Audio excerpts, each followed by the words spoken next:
Assalamualaikum warahmatullahi wabarakatuh. Bismillahirrahmanirrahim. La ilaha illallah wahdahu la syarikalah wa bihil haulu wal quwwah. Alhamdulillahil mubdi'i lil awalim wal mu'idil arwaha ilal ajsam yaumal qiyamah. Wassalatu wassalamu ala sayyidina Muhammad khatamin nabiyyin wa afdalil mursalin wa ala alihi wa sahbihi ajmain. Amma ba'd. Yang saya hormati Ketua PCM Kota Bojonegoro beserta jajaran pengurus, kemudian bapak-bapak dan ibu-ibu dari berbagai macam kaum di Kota Bojonegoro. Demikian juga bapak-bapak yang mungkin berada dari luar daerah Bojonegoro dan jamaah kajian ketarjian PCM Kota Bojonegoro yang dimuliakan Allah Subhanahu wa Ta'ala. Insya Allah pada kesempatan yang mulia ini kita akan melanjutkan kajian kita yang kemarin, yaitu kita masih mengkaji dan membahas tentang Kitabul Iman, yang mana dalam Kitabul Iman ini saya kasih judul yaitu Kitab Iman Perumusan Teologi Muhammadiyah. Ini insya Allah masuk pada bagian yang ketiga.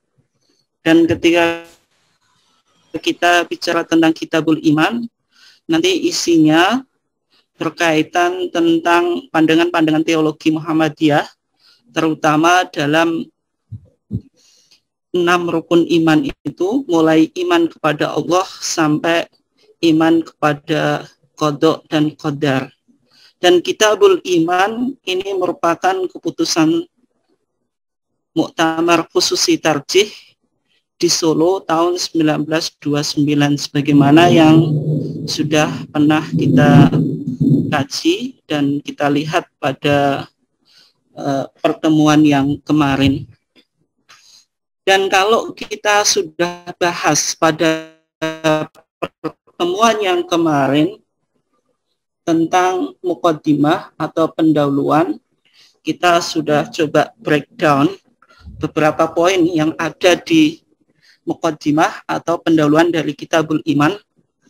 Maka pada kesempatan ini kita akan melanjutkan setelah muqaddimah. Maka setelah muqaddimah di HPT Bapak Ibu sekalian yang panjenengan miliki, maka di situ disebutkan sebuah hadis. Hadisnya ini cukup panjang yang disebut sebagai hadis Jibril. Nah, hadis Jibril ini menarik karena di situ ada trilogi agama. Nanti disebutkan apa itu iman, apa itu Islam, kemudian apa itu ihsan. Dan kalau kita lihat di dalam hadis Jibril ini, atau yang terkenal dengan hadis Jibril ini, hadis ini diriwayatkan oleh Imam Muslim di sahihnya, yaitu Sahih Muslim, dari sahabat Umar ibn Al-Khattab yang merupakan Al-Khalifah Ats-Tsani. Maka kata Umar ibn Khattab dalam hadis ini, kata Umar, ketika kami sedang duduk bersama Rasulullah Shallallahu Alaihi Wasallam data yaumin, pada suatu hari, ketika itu muncul rajulun syadidu bayadi thawb, seorang laki-laki yang pakaiannya itu cukup putih atau sangat putih, syadidu sawadis sya'ar, dan rambutnya itu sangat hitam, la yura alaihi atharus safar, dan ketika itu bekas jalannya itu tidak diketahui. Ya, tiba-tiba laki-laki ini datang bersama Rasulullah SAW. Kemudian para sahabat ketika itu tidak mengetahui siapa laki-laki itu, sehingga Umar bin Khattab dalam hadisnya itu mengatakan wala ya'rifuhu minna ahadun, seorang di antara kami tidak mengenal laki-laki tadi, yaitu laki-laki yang bajunya sangat putih, rambutnya sangat merah. Sampai laki-laki itu duduk di depan Rasulullah Shallallahu Alaihi Wasallam, kemudian dia menyandarkan lututnya kepada lututnya Nabi Muhammad Shallallahu Alaihi Wasallam dan meletakkan dua telapak tangannya di paha Rasulullah Shallallahu Alaihi Wasallam. Kemudian seorang laki-laki tadi mengatakan, ya Muhammad, akhbirni anil iman, anil Islam dulu. Wahai Muhammad, akhbirni, tolong kasih tahu saya anil Islam, tentang Islam. Maka Nabi Muhammad Shallallahu Alaihi Wasallam menjawab, al-Islamu an tasyhada an la ilaha illallah wa anna Muhammadar Rasulullah.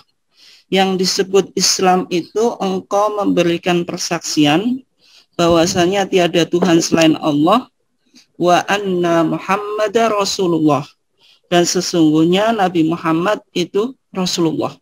Wa tuqimas shalah, ini yang kedua, engkau mendirikan salat. Wa tu'tiyaz zakat, yang ketiga engkau membayar zakat. Wa tasuma Ramadan, yang keempat engkau berpuasa Ramadan. Kemudian yang kelima, wa tahujjal baita in istata'ta ilaihi sabila, yaitu engkau melakukan haji di Baitullah jika engkau memiliki jalan atau memiliki kesempatan. Maka ketika Nabi Muhammad SAW menjawab tentang pertanyaan ma huwal Islam, apa itu Islam, maka laki-laki tadi mengatakan sodakta, ya Muhammad, jawabanmu itu betul, jawabanmu itu benar. Maka ketika itu para sahabat yang lain heran, bagaimana seseorang ini tanya kepada Rasulullah tentang Islam, kemudian direspon atau dijawab oleh Rasulullah, kemudian setelah bertanya justru membenarkan jawaban Rasulullah. Ini pertanyaan yang pertama. Kemudian pertanyaan yang kedua, laki-laki tadi bertanya kepada Rasulullah, ya Muhammad, fa akhbirni anil iman. Wahai Muhammad, tolong kasih tahu saya tentang iman. Maka Nabi Muhammad SAW merespon, antu'mina billahi wa malaikatihi wa kutubihi wa rusulihi wal yaumil akhir wa tu'mina bil qadari khairihi wa syarih. Ketika Nabi Muhammad SAW ditanya tentang ma huwal iman, apa itu iman, maka Nabi Muhammad SAW merespon, yang disebut iman itu engkau beriman kepada Allah, kemudian kepada para malaikatnya, kemudian kepada kitab-kitab Allah, kepada para rasul Allah, beriman kepada hari akhir, kemudian beriman kepada qadha, baik yang positif maupun yang negatif. Nah, kemudian setelah Nabi Muhammad menjawab pertanyaan tersebut, laki-laki yang tadi yang sangat laki-laki yang tidak diketahui usul-usulnya dan sebagainya tadi, maka mengatakan sodakta, engkau benar. Nah, hadis ini atau hadis Jibril ini yang dikutip oleh HPT untuk menjelaskan beberapa prinsip dan pokok-pokok keimanan. Nah, kalau kita lihat di dalam hadis ini, maka dijelaskan yang disebut iman itu yang pertama harus iman kepada Allah, yang kedua para malaikat, kemudian kitab-kitab Allah, yang ketiga, yang keempat itu para rasul Allah, kemudian yang kelima itu hari akhir, kemudian yang keenam beriman kepada qadar, baik khairihi wa syarih, baik qadar itu baik maupun tidak. Nah, ini hadis ini dijadikan dalil untuk mengawali atau sebagai muqaddimah dari pembahasan usul al-aqaid as-sahihah atau pokok-pokok akidah yang benar sebagaimana yang diimani oleh Muhammadiyah. Maka Bapak Ibu sekalian, kalau lihat di HPT-nya, maka Kitabul Iman itu berisi tentang arkanul iman, rukun iman yang 6 itu, mulai iman kepada Allah sampai yang terakhir yaitu iman kepada qadar, baik yang baik maupun yang jelek. Nah, hadis ini yang dijadikan dasar. Nah, kemudian Bapak Ibu sekalian yang dimuliakan Allah, kalau hadis yang dikutip oleh HPT tadi menyebutkan tentang mahwal Islam, apa itu Islam? Kemudian mahwal iman, apa itu iman? Yang menjadi sebuah diskusi atau perbedaan di kalangan para ulama, yaitu para ulama berbeda dalam menjelaskan iman dan Islam. Misalnya iman, yang namanya iman itu kan at-tasdik, yaitu pembenaran. Nah, tasdik itu secara umum kan at-tasdik al-qalbi. Mohon maaf yang suaranya masih di-on-kan, tolong di-off-kan biar enak semuanya gitu. Oke ya. Tolong di-off-kan dulu yang masih suaranya dibuka. Oke ya. Nah, para ulama berbeda pendapat mengenai pengertian iman. Apakah iman itu hanya menyangkut perbuatan hati atau juga menyangkut perbuatan lisan dan perbuatan aktiviti atau amal. Nah, oleh sebab itu, supaya jelas, maka yang perlu kita pahami yaitu tentang perbedaan iman dan Islam. Maka kalimat iman dan Islam itu dua kalimat. Ini ada sebuah kaidah yang penting untuk dipahami oleh Bapak Ibu sekalian. Kaidahnya mengatakan idza ijtama'a iftaraqo atau idza ijtama'a iftaraqo. Jadi iman dan Islam itu apabila berkumpul itu maknanya menjadi apa? Berbeda. Kemudian wa idza iftaraqo ijtama'a. Apabila keduanya itu terpisah memiliki makna yang sama. Memiliki makna yang sama. Jadi iman dan Islam itu dua kata yang bila bersama atau berkumpul di dalam satu ungkapan atau ekspresi atau kalimat memiliki makna yang berbeda dan apabila terpisah memiliki makna yang sama. Yang pertama kita coba lihat di dalam redaksi Al-Quran yang ketika itu antara iman dan Islam itu berkumpul.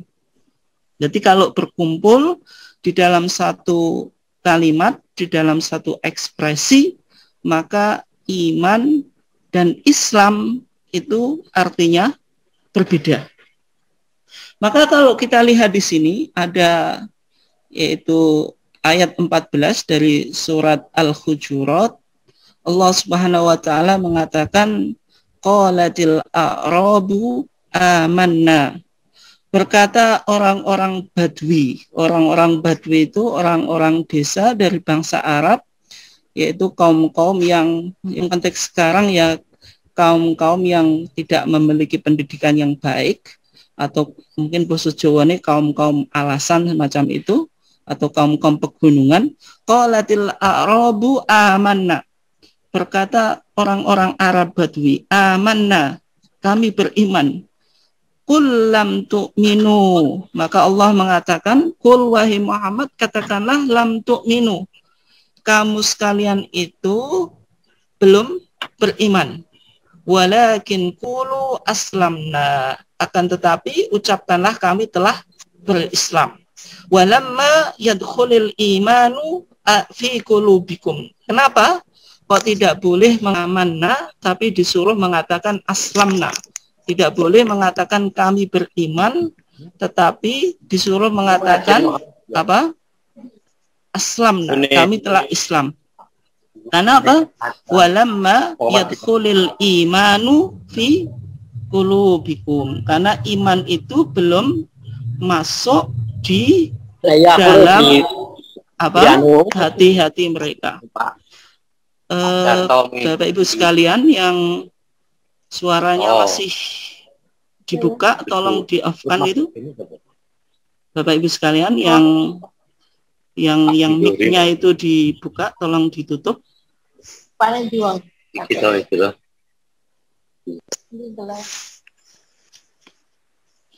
Nah, berarti kalau kita lihat di apa? Di poin tadi, bahwasanya iman dan Islam ketika berkumpul maka maknanya apa? Berdiri sendiri. Tetapi kalau kita lihat yang kedua, Bapak Ibu sekalian, antara iman dan Islam itu ketika terpisah. Maksudnya apa ketika terpisah? Disebutkan kalimat Islam itu sendiri atau disebutkan kalimat iman itu sendiri, maka maknanya itu berkumpul. Maksudnya apa? Yang disebut Islam di situ ya iman. Kalau disebut iman berarti ya mencakup Islam. Sehingga misalnya ada beberapa ayat di dalam Al-Qur'an itu. Yang pertama misalnya Allah Subhanahu wa taala mengatakan inna dina indallahil Islam. Sesungguhnya agama di sisi Allah al-Islam. Islam di sini ya tidak bisa kita pahami. Islam itu kan secara umum melakukan pekerjaan agama tetapi dari segi dohir. Bukan berarti Islam itu hanya menjalankan sholat, zakat dan sebagainya tanpa didasari aspek keimanan. Bukan semacam itu. Jadi kalau dikatakan inna dina indallahil Islam, kata Islam di sini ya berarti seorang itu memiliki keimanan, beriman kepada rukun iman yang keenam itu dan menjalankan rukun Islam yang 5. Jadi al-Islam di sini ya mencakup iman juga. Demikian juga kalau kita lihat misalnya ayat yang nomor 3 itu. Allah Subhanahu wa taala mengatakan innalladzina amanu walladzina hadu wan nasara wasabiina man amana billahi wal yaumil akhir wa amila sholiha. Sesungguhnya orang-orang yang beriman walladzina hadu dan orang-orang Yahudi wan nasara dan orang-orang Nasrani wasabiin orang-orang sabiin man amana billahi wal yaumil akhir wa amila sholiha. Siapa yang beriman kepada Allah dan hari akhir wa amila sholiha dan beramal soleh. Nah, ayat ini sering disalahpahami dan bahkan dijadikan justifikasi tentang pluralisme agama. Karena seolah-olah ayat ini mengindikasikan, kan ayatnya bagaimana? Orang-orang yang beriman, orang-orang Yahudi, Nasrani, dan Sobiin, yang mereka apa? Man amana billah, yang mereka percaya kepada Allah, wal yaumil akhir, dan hari akhir, wa amila sholihan, dan beramal soleh. Berarti seolah-olah ayat ini mengindikasikan apapun agama yang diyakini oleh seseorang, selama dia meyakini adanya Tuhan dan percaya kepada hari akhir dan melakukan perbuatan baik meskipun dia tidak beragama Islam, maka falahum ajruhum inda rabbihim, maka mereka akan mendapatkan pahala di sisi Tuhan mereka, wala khaufun alaihim wala hum yahzanun, dan tidak ada ketakutan bagi mereka dan tidak ada kesedihan. Nah, ayat ini disalahpahami sebagai justifikasi bahwasanya apapun agama seseorang, itu tidak menjadi masalah. Yang penting dia masih percaya kepada Allah atau kepada Tuhan mereka dan melakukan perbuatan yang baik. Padahal ayat ini kalau kita perhatikan, di sini kan ada man amana, siapa yang beriman. Berarti di sini ada iman, tidak disebut Islam. Berarti iman di sini juga mencakup arti Islam. Jadi man amana billah, berarti ini menjelaskan orang-orang Yahudi, Nasrani, dan Sobiin ketika mereka mau selamat, itu harus beriman kepada Allah, dan karena iman ini di sini juga mencakup Islam, berarti dan dia harus masuk Islam dulu. Nah, itu pemahaman ayat yang benar. Jadi kalau banyak kelompok-kelompok sekarang mungkin golongan-golongan yang menyerukan sekularisasi atau liberalisasi dan sebagainya, liberalisme atau sekularisme, itu menjadikan ayat ini sebagai justifikasi terhadap pandangan mereka.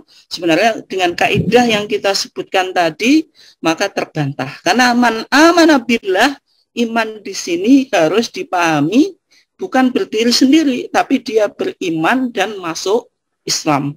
Jadi orang-orang Yahudi dan Nasrani itu bisa selamat ketika masuk Islam. Jadi ayat ini bukan ayat pluralisme agama sebagaimana yang dipahami di kalangan umum atau oleh kelompok-kelompok tertentu. Nah, Bapak Ibu sekalian yang dimuliakan Allah, kalau kita lihat tadi di hadis yang dikutip oleh HPT, itu kan menjelaskan tentang Islam dan iman. Nah, kalau kita lihat ternyata hadis yang dikutip oleh HPT tadi kan ada, coba di sini kan ada penjelasan al-hadis. Kalau ada kutipan hadis di dalam sebuah kitab itu dikatakan al-hadis, ini menunjukkan hadisnya panjang dan tidak dikutip secara penuh. Sehingga hadis ini belum mencakup semua yang menjadi isinya. Sehingga kita coba cari redaksi lengkapnya bagaimana. Nah, kalau kita cek di dalam Sahih Muslim, ini kutipan saya dari Sahih Muslim. Nah, ternyata orang laki-laki tadi yang bajunya putih, rambutnya sangat hitam tadi, la yura alaihi atharus safar, bekas jalannya pun tidak diketahui tadi, wala ya'rifu minna ahad, kata Umar bin Khattab, seorang dari kami pun tidak mengetahui siapa dia. Ternyata di samping bertanya tentang anil Islam wa anil iman, tentang Islam dan iman, dia juga bertanya tentang al-ihsan. Maka kalau kita lihat redaksi lanjutannya, kalau di HPT panjenengan itu enggak ada redaksi lanjutannya, karena cuma tadi dikatakan al-hadis rawahu Muslim. Dan di sana ada lanjutannya, ini bisa dicek di Sahih Muslim. Maka laki-laki tadi mengatakan fa akhbirni anil ihsan. Ya Muhammad, tolong kasih tahu saya tentang ihsan. Maka Nabi Muhammad merespon, yang disebut ihsan itu apa? Anta'budallah, yaitu kamu menyembah Allah. Ka'annaka taroh, seakan-akan engkau melihat Allah. Ini merupakan makom syahadah. Seseorang bisa seakan-akan melihat Allah. Ini tingkatan spiritualitas di dalam dunia sufi atau di dunia tasawuf yang paling tinggi, karena dia seakan-akan bisa melihat Allah. Fa illam takun taroh, jika engkau tidak bisa melihat Allah, kita harus yakin fa innahu yarok, sesungguhnya Allah itu tahu kita. Berarti dia sudah sampai makom muraqabah. Muraqabah itu dia merasa di dalam proteksi oleh Allah. Ketika dia mau melakukan kemaksiatan, meskipun di situ tidak ada orang yang melihat, maka dia tidak melakukannya, karena dia yakin bahwasanya meskipun tidak ada orang melihat, maka Allah pasti melihat apa yang saya lakukan. Nah, kalau Berarti hadis ini menganjurkan kalau kita melakukan ibadah tetapi kita tidak memiliki makom syahadah atau makom musyahadah, kita tidak memiliki kemampuan seakan-akan kita melihat Allah, maka di dalam hati kita harus kita tanamkan muraqabah, bahwasanya kita dalam proteksi dan lindungan oleh Allah, meskipun di mana tempat kita berada, ketika kita mau melakukan maksiat sedang tidak ada orang lain, tetapi kita tetap yakin tetap Allah melihat apa yang kita lakukan. Nah, ini yang disebut ihsan, tapi dimensinya itu dimensi ibadah. Karena ihsan itu nanti ada dua dimensi, tidak hanya dimensi ibadah, tetapi juga ada dimensi sosial. Nanti kita coba lihat dan perdalam lagi. Nah, sehingga Bapak Ibu sekalian yang dimuliakan Allah, dari hadis Jibril yang dikutip di dalam kitab Iman HPT itu ada beberapa catatan, dan ini catatan yang saya buat. Yang pertama kan di dalam redaksi tadi, kalau Bapak Ibu sekalian bawa HPT di rumahnya bisa dicek. Di situ kan setelah menjelaskan tentang iman, maka malaikat Jibril mengatakan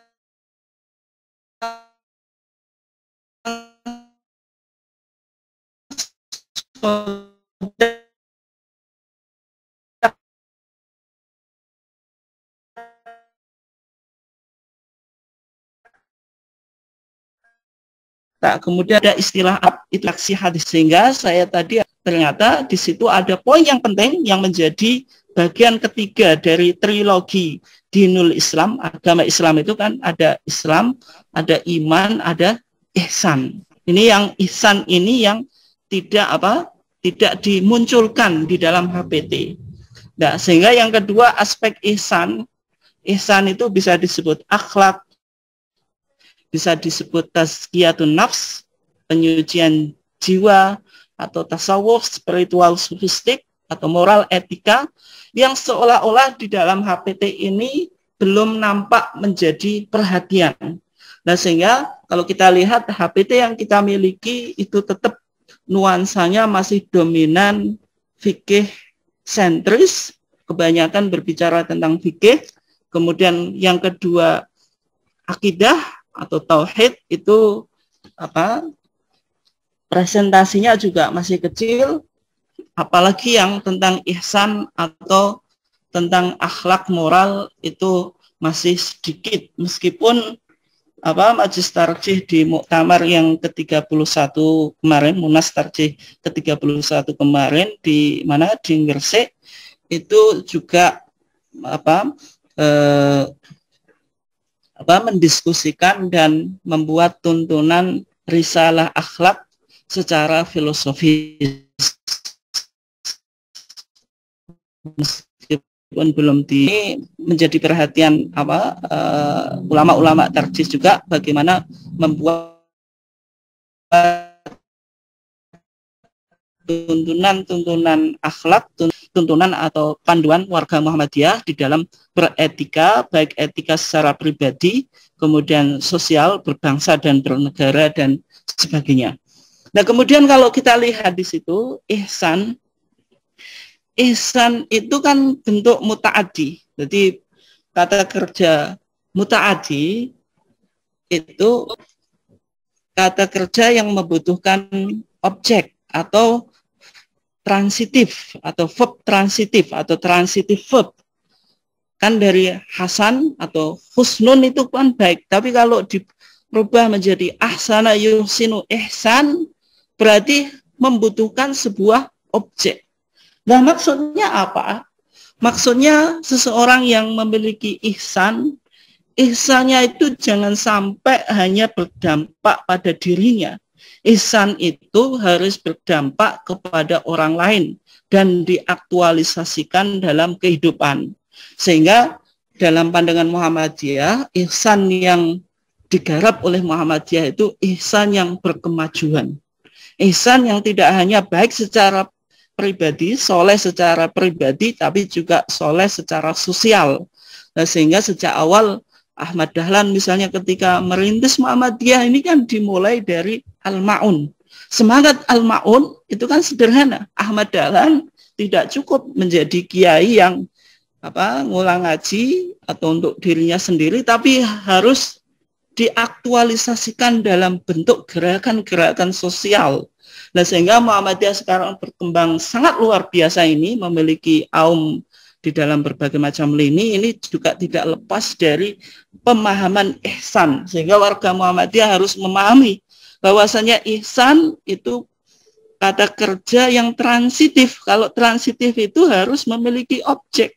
Maksudnya kita itu jangan cukup menjadi soleh secara individu, tetapi kesolehan kita itu harus berdampak dan diaktualisasikan sehingga menjadi ihsan yang berkemajuan, kan gitu. Nah, kemudian kalau kita lihat tadi di dalam hadis di dalam Sahih Muslim tadi yang saya katakan, ketika Nabi ditanya oleh Jibril tentang anil ihsan, tentang ihsan, Nabi itu kan menjawab al-ihsan anta budallah, engkau menyembah Allah ka'annaka tarahu, seolah-olah engkau melihatnya. Ini yang disebut sebagai maqam syahadah.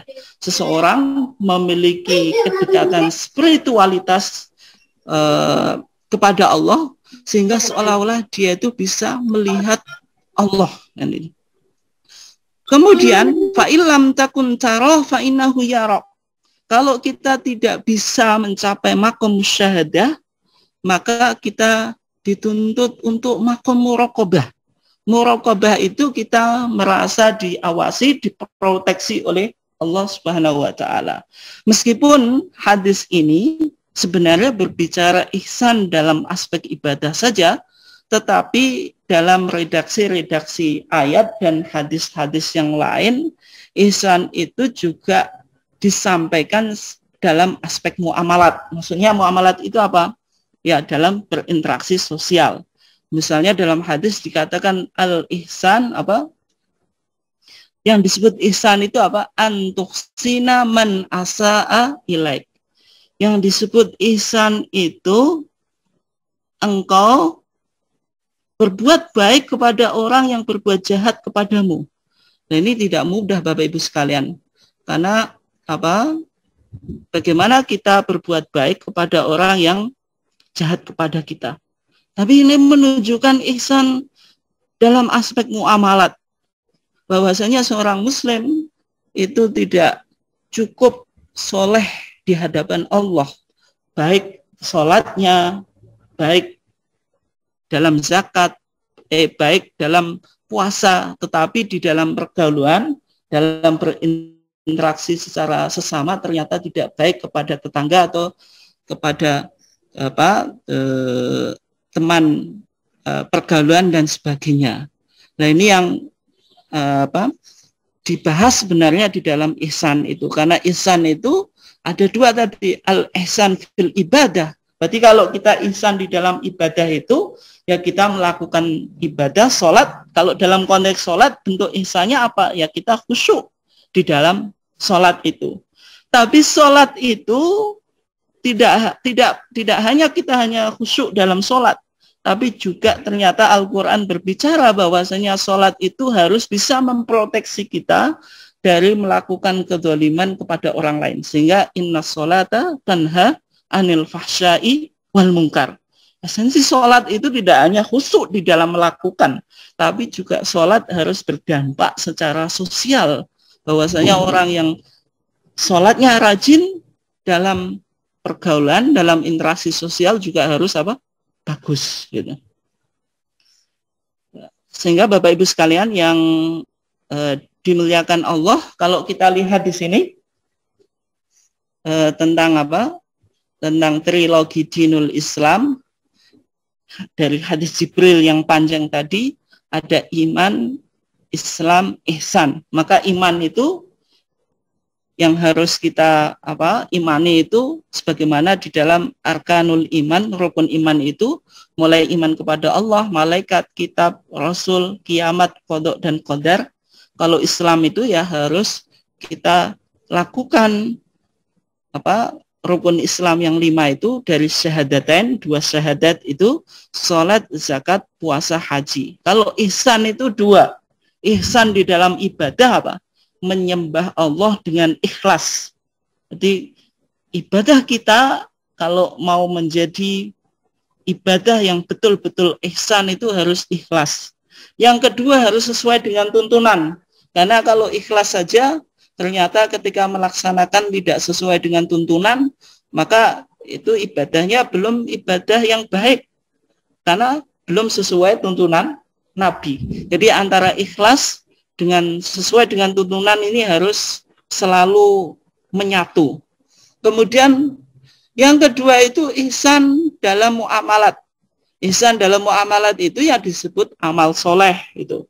Sehingga dalam Al-Quran kan alladzina amanu wa amilu as-solihat. Orang yang beriman dan beramal soleh kan gitu.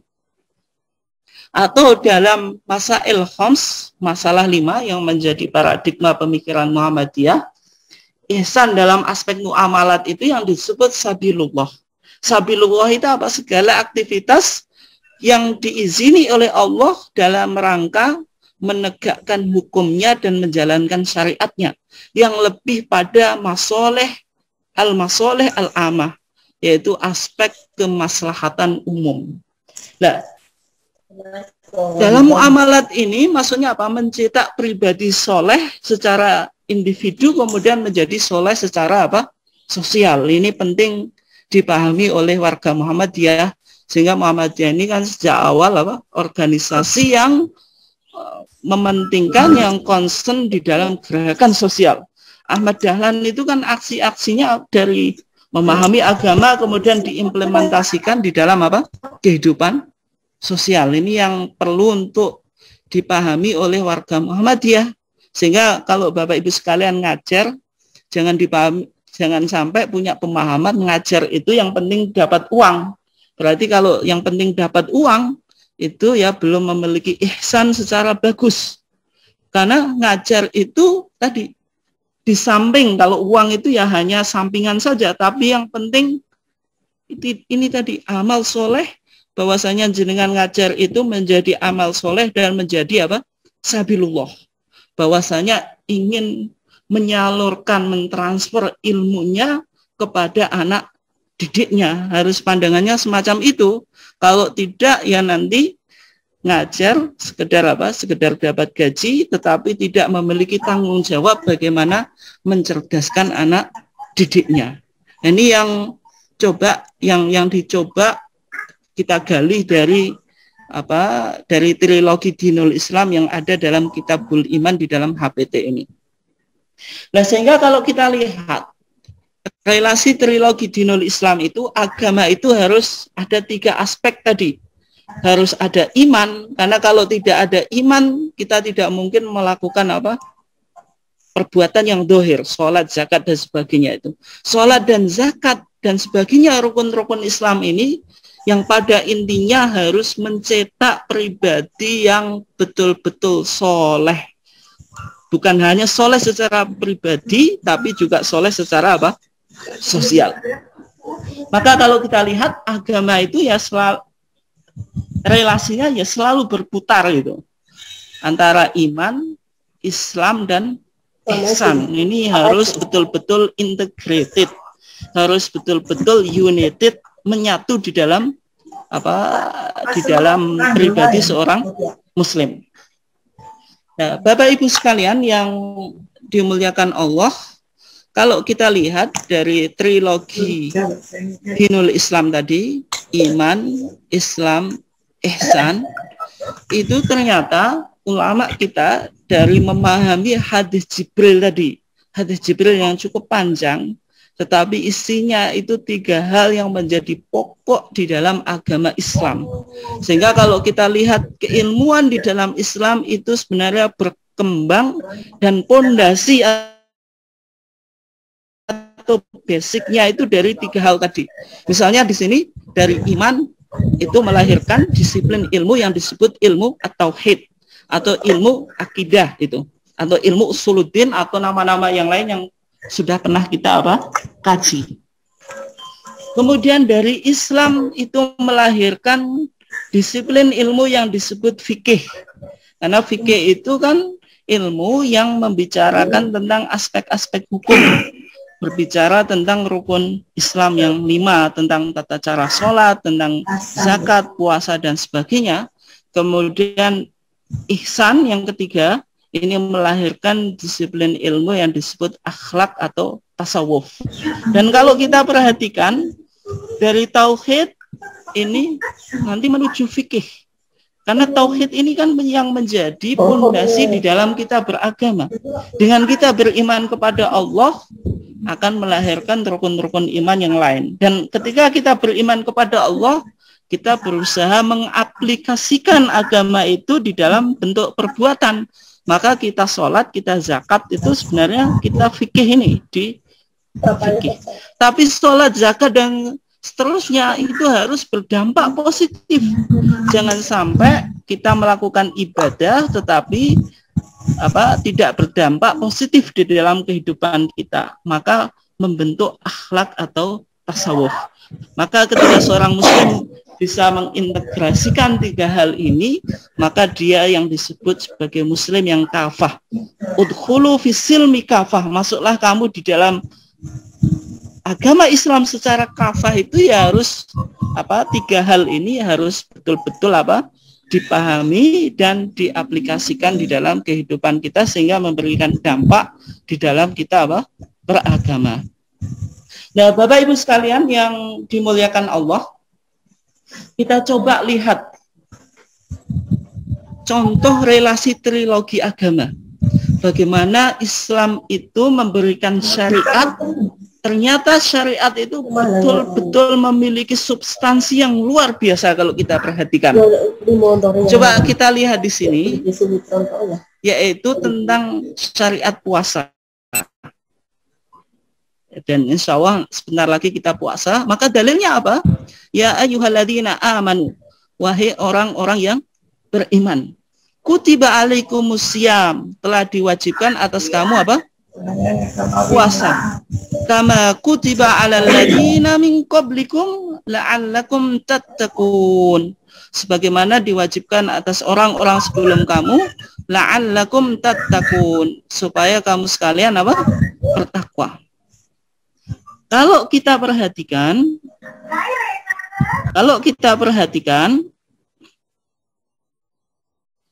di sini, ya ayyuhalladzina amanu, wahai orang-orang yang beriman. Berarti di sini bicara tentang Iman. Iman, ya ayyuhalladzina amanu, ini berbicara tentang Iman. Kutiba alaikumusiyam, puasa tadi Puasa tadi Islam. Terus ternyata dihubungkan. Tidak hanya iman, Islam, tapi kama kutiba alal ladzina min qablikum, terus ditutup la'allakum tattaqun. Maka menjadi pribadi yang muttaqin, yang memiliki tingkatan spiritualitas yang cukup tinggi, inilah yang disebut ihsan. Maka kalau kita lihat satu ayat ini, ternyata di situ terhimpun relasi trilogi dinul Islam, mulai dari iman, Islam, dan ihsan. Maka ya ayyuhalladzina amanu, yang diwajibkan puasa itu tentu orang-orang yang memiliki keimanan. Kutiba alaikumusiyam, ini berbicara tentang aspek Islam yang diilmui oleh ilmu fikih. Bagaimana kita melakukan puasa, jangan sampai melakukan hal-hal yang misalnya membatalkan puasa. Kemudian puasa itu ada the ultimate goal, ada tujuan pokok la'allakum tattaqun. Sehingga pasca kita menjalankan puasa itu menjadi pribadi yang muhsin, yang memiliki tingkatan spiritualitas yang cukup bagus. Ini. Jadi satu ayat saja di situ ada relasi trilogi agama, mulai dari iman, Islam, dan ihsan. Kemudian contoh yang kedua, kalau kita lihat dari syariat salat, maka Allah Subhanahu wa taala mengatakan di sini? Aqimis sholata innas sholata tanha 'anil fahsya'i wal munkar. Kata Allah, aqimis sholat. Ya Muhammad, dirikanlah salat. Inna sholata tanha 'anil fahsya'i wal munkar. Sesungguhnya sholat itu bisa memproteksi diri kita dari perbuatan keji dan mungkar. Berarti di sini setelah aqimis sholah ini kan kita menjalankan apa? Sholat. Berarti kalau menjalankan sholat harus dikaji dulu aspek fikihnya. Bagaimana kaifiatus sholah, bagaimana tata cara sholat, tata cara takbir, doa-doanya bagaimana. Kemudian dijelaskan, inna sholata tanha 'anil fahsya'i wal munkar. Dijelaskan bahwasanya orang yang menjalankan sholat itu harus menjadi pribadi yang betul-betul baik, pribadi yang memiliki tingkat keihsanan yang luar biasa. Bahwasanya sholatnya itu bisa memproteksi dia dari perbuatan keji dan mungkar. Berarti ayat di sini berbicara tentang dimensi ihsan secara apa? Secara sosial, ihsan fil muamalat. Kemudian dijelaskan wala dzikrullahi akbar. Dijelaskan posisi sholat, bahwasanya sholat itu zikir yang paling besar. Tidak ada zikir yang melebihi keutamaan dari zikir yang kita lakukan melalui apa? Sholat. Berarti wala dzikrullahi akbar bicara juga ihsan di dalam dimensi ibadah. Ini ternyata syariat kita itu luar biasa. Ternyata sesuatu itu harus dibangun atas fondasi keimanan dulu, kemudian baru diaplikasikan di dalam sebuah aksi perbuatan, baik bentuk ritual ibadah ataupun ibadah yang muamalah tadi. Dan tujuan akhirnya harus menjadikan kita pribadi muslim yang betul-betul baik atau yang disebut apa? Muhsin ini. Nah, kemudian kalau kita lihat di situ kesimpulan dari apa yang kita kaji itu kesimpulannya kita lihat di situ iman, Islam dan ihsan itu adalah tiga hal yang tidak bisa dibedakan. Tetapi tidak bisa juga dipisahkan.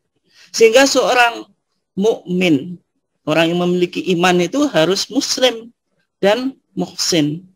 Dan seorang yang muslim itu harus mukmin dan muhsin.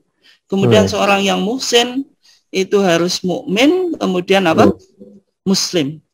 Nah, inilah tiga aspek dinullah yang harus dipadukan di dalam setiap diri apa? Seorang muslim. Nah, sehingga apa? Tiga hal itu menjadi sesuatu yang integrated dan united, menyatu. Tidak bisa dipisah-pisahkan. Kalau apa kita ingin menjadi pribadi muslim yang kafah, yang sempurna. Nah, kemudian Bapak Ibu sekalian, dan ini apa kita akan coba lihat tadi kalau kita sebut ihsan. Ihsan itu kan apa? Ada yang menyebutnya sebagai akhlak Islamiyah. Ada yang menyebutnya sebagai tasawuf. Ada yang menyebutnya sebagai tazkiyatun nafs. Nah, sehingga kalau kita lihat sebenarnya pandangan Muhammadiyah terhadap tasawuf itu bagaimana? Nah, ini ada sudah dijawab oleh tim Fatwa Tarjih di dalam TJA, tanya jawab agama. Nah, di situ ada sebuah pertanyaan, benarkah ilmu tasawuf itu puncaknya beriman kepada Allah? Maksudnya kalau seseorang tidak beribadah melalui thariqah atau jalan di dalam tradisi tasawuf, maka dia tidak bisa mencapai keimanan kepada Allah Subhanahu wa taala secara sempurna.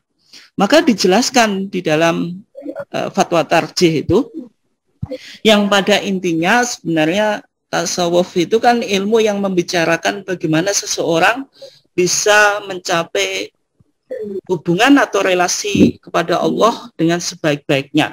Maka tasawuf itu secara umum kan ada tiga hal atau ada tiga jenjang. Yang pertama disebut takhalli. Takhalli itu apa? Mengosongkan. Jadi mengosongkan diri kita dari segala hal-hal yang tercela, dari segala hal yang negatif.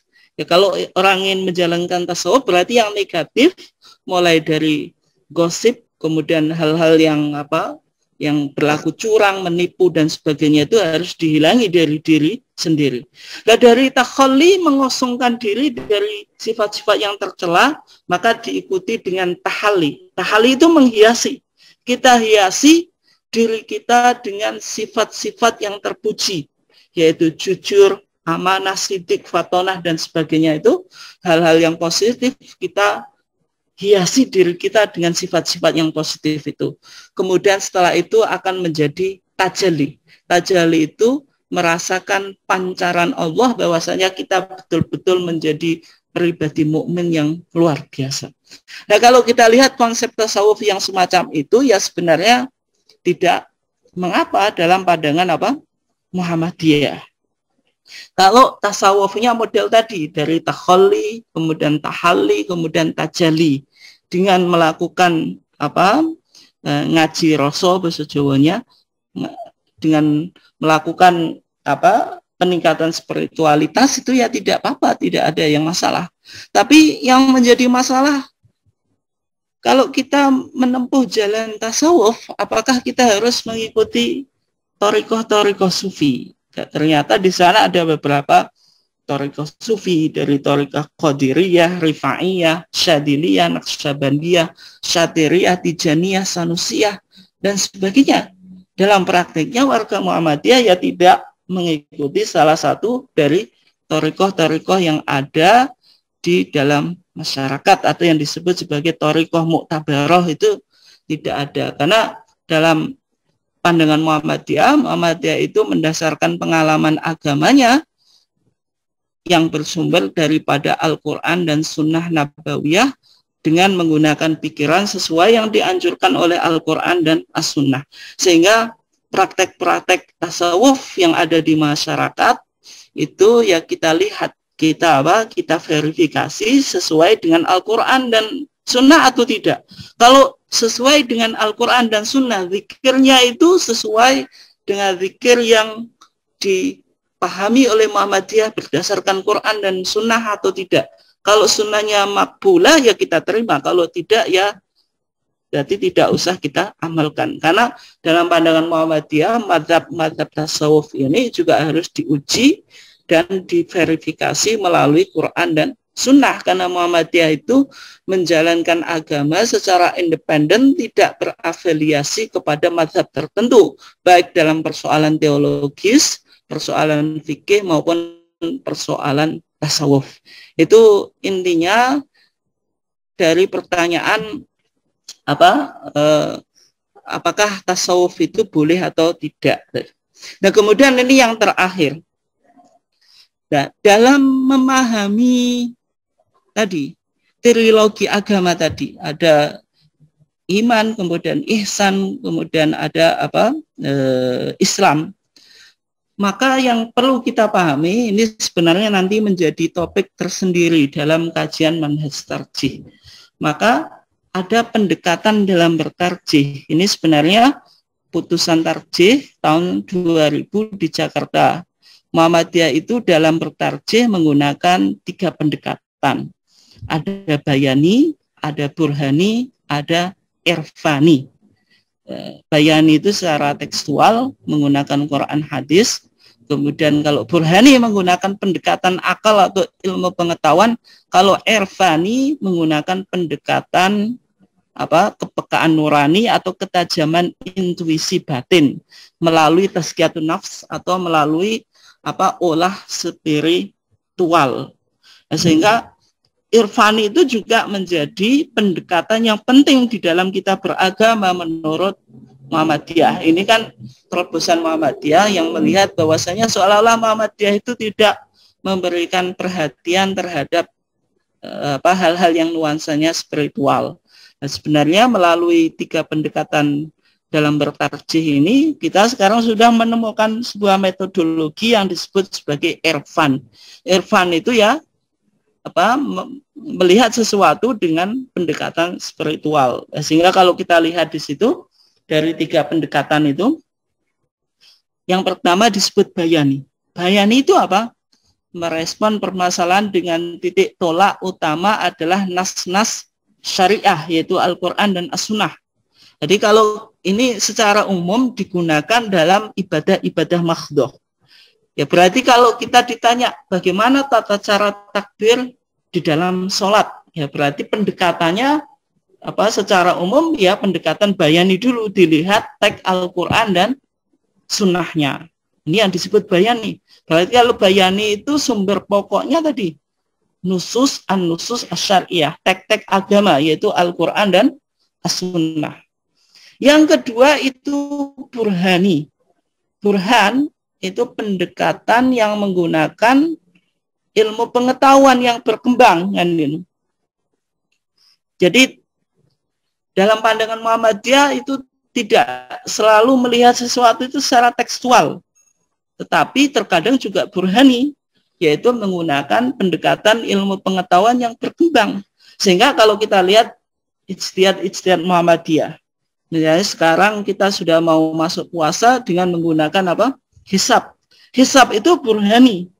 Jadi Muhammadiyah tidak terpaku pada sumu li ru'yati wa aftiru li ru'yatihi itu dengan metodologi ru'yatul hilal secara tradisional atau konvensional.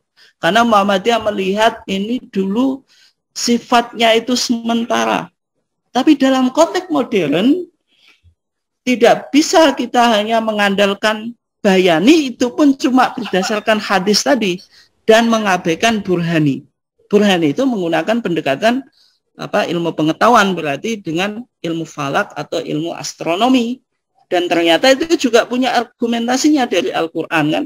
Wasyamsu wal qamaru bi husban atau huwallazi ja'ala syamsa dhiya'a wal qamara nura wa qaddarahu manazila li ta'lamu adada sinina wal hisab. Nah itu di situ nampak bagaimana Muhammadiyah merespon persoalan ini dengan pendekatan burhani. Nah, contoh pendekatan burhani yang lain sebagaimana sudah kita diskusikan yang lalu, misalnya tuntunan Muhammadiyah dalam masa COVID-19 ini dalam sholat melakukan soft distancing, penjaraan soft. Padahal hadisnya kan sawu sufufakum. Soft itu supaya rapat. Tapi dalam konteks pandemi, hadis itu jangan hanya dibaca secara bayani. Ini teks hadisnya, nggak boleh dibantah. Nah, itu tidak digunakan oleh Muhammadiyah. Di sini masuk bayani, tapi ada hal-hal yang perlu dibaca dengan burhani. Maka burhani secara ilmu pengetahuan, kalau kita tidak melakukan social distancing, kalau dalam soft berarti ya soft distancing, penjaraan soft ternyata misalnya itu bisa memicu penularan COVID-19. Nah inilah Muhammadiyah menggunakan pendekatan tidak hanya bayani tapi juga burhani. Ini yang membedakan fatwa Muhammadiyah dengan kelompok-kelompok yang lain. Ini perlu dipahami oleh warga Muhammadiyah loh. Jangan sampai warga Muhammadiyah itu melihat hadisnya cuma sawu sufufakum terus selesai. Berarti kalau sawu sufufakum rapatkan soft itu baru pendekatan bayani, mengabaikan burhani. Nah ini kemudian sholat dengan memakai masker. Itu kan dalam fatwa tarjih kan boleh. Apalagi di masa pandemi. Meskipun hadisnya Rasulullah SAW ayyusolliya arrajulu ayyughatiya arrajulu fahu sholah. Rasulullah itu melarang seseorang memakai masker di dalam sholat. Hadis itu kan kontekstual. Dulu bahwasanya sholat dengan masker itu menutup mulut itu tradisi kaum Majusi, dan dalam konteks sekarang kan sudah berubah ya itu. Dan juga hanya hukumnya makruh. Tapi dalam masa pandemi ketika itu bisa maka itu bisa halal atau mubah, dan bahkan di dalam situasi-situasi tertentu bisa wajib kita memakai sholat dengan masker. Nah, ini bagaimana pendekatan Muhammadiyah. Ini penting dibaca oleh oleh warga Muhammadiyah.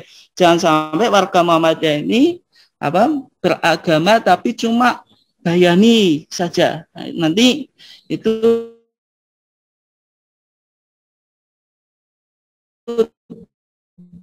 ya tidak ada bedanya. Ada irfani.